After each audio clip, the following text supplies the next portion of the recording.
मारो इसे और मारो इसे, ये इसी लायक है। अरे मारो यार। सरपंच जी, कालिया को चोरी करते हुए हम सब ने रंगे हाथ पकड़ा है। अब इसे गांव से बाहर निकाल देने में ही हम सबकी भलाई है। तो देर किस बात की है, अभी इसे धक्के मार के इस गांव के बाहर का रास्ता दिखा दो। अरे सरपंच ऐसा मत करिए, मुझे एक मौका और दीजिए, मैं दोबारा कभी चोरी नहीं करूंगा। लेकिन गांव वाले उसकी एक नहीं सुनते और उसे मार मार के गांव की सीमा के बाहर निकाल देते हैं। मेरी कमर दर्द के मारे मेरी जान निकली जा रही है। कमबख्तों ने जम के धुलाई की है मेरी। अरे भगवान करे इनके गांव में भूचाल आ जाए, धरती फट जाए और सब गांव वाले उसमें समा जाए। चलते चलते कालिया जंगल में पहुंच जाता है। उसे वहां एक प्रयोगशाला दिखाई देती है। अरे इस जंगल में ये अजीब सा दिखने वाला घर किसने बनाया है, चल कर देखना पड़ेगा। कालिया प्रयोगशाला के पास चला जाता है। दो वैज्ञानिक प्रयोगशाला में बातें कर रहे होते हैं। बधाई हो डॉक्टर चमन, आखिरकार हम दोनों ने मिलकर एक ऐसी घड़ी का आविष्कार कर लिया है जिसे पहनकर कोई भी इंसान गायब हो सकता है। हाँ हाँ, तुमने बिल्कुल सही कहा डॉक्टर जर्माटो।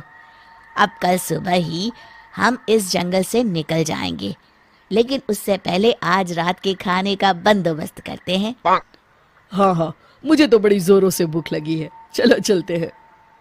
दोनों वैज्ञानिक वहां से चले जाते हैं। उनके जाते ही कालिया प्रयोगशाला में दाखिल होता है। अच्छा तो ये बात है। कालिया बड़े से कांच के अंदर रखी घड़ी को बाहर निकाल लेता है और अपनी कलाई पर बांध लेता है। फिर घड़ी में लगा बटन दबा देता है।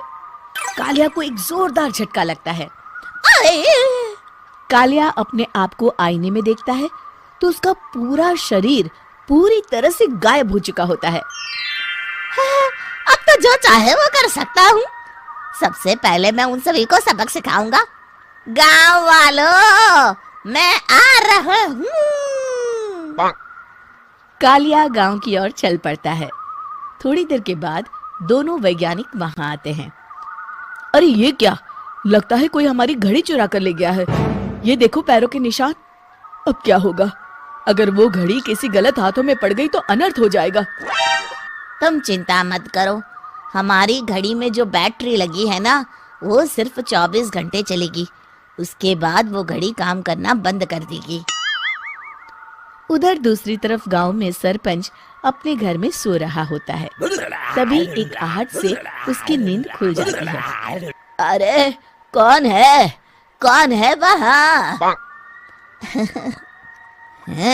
बड़े मजे से सो रहा है, आज मैं तुझे नहीं छोड़ूंगा। कालिया पास में पड़ा डंडा उठाकर सरपंच की पिटाई शुरू कर देता है। ये ले, ये ले, इसी लायक है, ले। आप मर गए। अरे अरे ये क्या हो रहा है? अरे अरे कोई बचाओ मुझे, मेरे घर में भूत आ गया है। सही कहा, मैं भूत ही तो हूँ, ये ले। अरे भूत जी, मैंने आपका क्या बिगाड़ा है, मुझे छोड़ दीजिए। आपको क्या चाहिए? तेरे घर में जितना भी पैसा है ना, मुझे ला कर दे दे, तब मैं तुझे छोड़ दूंगा और यहाँ से चला जाऊंगा। सरपंच अपनी तिजोरी से पैसे निकालकर एक बड़े कपड़े में बांधकर जमीन पर रख देता है और कालिया वो सारा पैसा लेकर वहां से चला जाता है। दूसरी तरफ जमींदार गांव के चौराहे पर खड़ा कुछ लोगों से बात कर रहा होता है। इस कमीने जमींदार ने भी मुझे बहुत पीटा था, इससे भी बदला लेना तो बनता है। हाँ? जमींदार अचानक अपने आप को चांटे मारने लगता है। अरे भाई ये क्या हो रहा है? जमींदार साहब अब ठीक तो है ना? अरे मुझे नहीं पता भाई।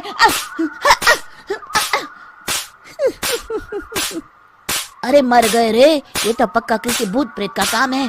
जमींदार के अंदर कोई भूत आ गया है। इससे पहले कि ये हमारे अंदर आ जाए, मनोहर भाई अपनी जान बचानी है तो भागो यहाँ से। ये क्या? अरे बाप रे बाप, मुझे तो भूतों से बड़ा डर लगता है। मैं तो चला यहाँ से। अगली सुबह इस घटना से पूरे गांव में दहशत फैल जाती है। सभी गांव वाले आपस में बात करने लगते हैं। अरे भाई, पता नहीं कहाँ से हमारे गांव में एक भूत आ गया है। उसने कल रात को सरपंच और जमींदार की खूब पिटाई की और उनके सारे पैसे भी लेकर चला गया। हाँ भाई हाँ, ये भूत तो मुझे बड़ा अजीब लगता है। मेरी समझ में नहीं आता कि भूत उन पैसों का करेगा क्या। अरे तेल में पकोड़े बना के तलेगा बेवकूफ। इस बात की चिंता करके कहीं वो भूत हमारे घर में ना आ जाए। तुम बिल्कुल सही कह रहे हो आर्या, मैं भी इसी बात से घबरा रहा हूँ। अच्छा, अब मैं अपने घर जा रहा हूँ।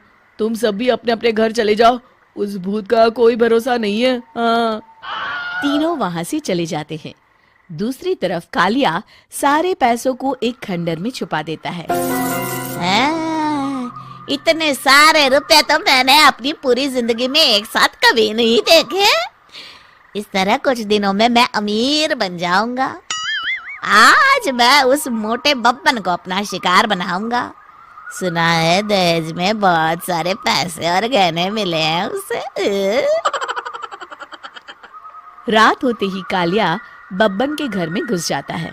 हाँ, मिल गई तिजोरी। अब जल्दी से इसे खोलकर सारे पैसे निकाल लेता हूँ। अरे खुल जा खुल जा। खुल गई। कालिया पैसे थैले में भर ही रहा था कि तभी बब्बन उसके बगल में आकर खड़ा हो जाता है। भाई क्या कर रहा है? हाँ? अरे हट। अरे तेरी इतनी हिम्मत, मैं तेरे सामने खड़ा हूँ और तू फिर भी मेरी तिजोरी से पैसे चुरा रहा है। अरे मैं तो गायब हूँ, तू मुझे कैसे देख रहा है? कालिया अपनी घड़ी को देखता है। अरे इसे क्या हो गया है? हाय, लगता है बैटरी खत्म हो गई। अच्छा, तो आज मैं तेरी बैटरी अच्छे से चार्ज कर देता हूँ। अरे भाग्यवान, जरा मेरा डंडा तो लाना। ये मोटा मुझे नहीं छोड़ेगा। अरे भागो। कालिया भागकर घर के बाहर जाता है। बाहर सभी गांव वाले हाथ में डंडा लिए खड़े होते हैं। अच्छा, तो तू वो भूत है? मुझे माफ कर दीजिए सरपंच जी, मैं आपके और जमींदार जी के सारे पैसे लौटा दूंगा और आज ही हमेशा के लिए ये गांव छोड़कर चला जाऊंगा। शिक्षा: बुराई ज्यादा दिन की मेहमान नहीं होती, एक दिन उसका अंत हो ही जाता है।